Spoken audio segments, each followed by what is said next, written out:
நம்ம பிக் பாஸ் 9ல captaincy task தொடங்கிருச்சுங்க. டாஸ்க் எல்லாம் எங்க தான் இருந்து இந்த மாதிரி கண்டுபிடிக்கிறீங்க அப்படிங்கிற மாதிரி தாங்க இருக்கும். அதுல பிக் பாஸ் சொல்லிட்டாரு, முதல்ல 3 டாஸ்க்குங்க. இந்த 3 டாஸ்க்ல யார் வின் பண்றீங்களோ அவங்க தான் இந்த வாரத்துக்கான கேப்டன் அப்படின்னு ஆணித்தரமா சொல்லிடுறாரு.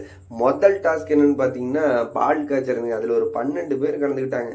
பால் காய்ச்சறதுல ஒரு 4 பேர் எலிமினேட், அடுத்து ஒரு 8 பேர் தான் இருக்காங்க. அந்த 8 பேர் தான் அடுத்த டாஸ்க்குள்ள உள்ள போறாங்க. அடுத்த டாஸ்க் என்னன்னு பாக்குறீங்கன்னா துணி துவைக்கிற டாஸ்க். அந்த துணி துவைக்கிற டாஸ்க்லயே எப்படியும் ஒரு 4 பேர் கண்டுறாங்க. இனி மிச்சமே மொத்தம் 4 பேர் தான் இருக்காங்க. அந்த 4 பேர் தான் இந்த டாஸ்க்கு கலந்துக்கிட்டு அதுல ஒருத்தர் தான் கேப்டன் ஆக போறாங்க. இது எப்படியோங்க, ஒரு பக்கம் 2 ஜீன்ஸ் அழுக்கு பேண்ட் கொண்டாந்து போட்டுட்டு இதை யாரு நல்ல முறையா துவைக்கிறீங்களோ அவங்க தான் அடுத்த கேப்டன் அப்படிங்கிற மாதிரி ஒன்று கொடுத்துட்றாங்க.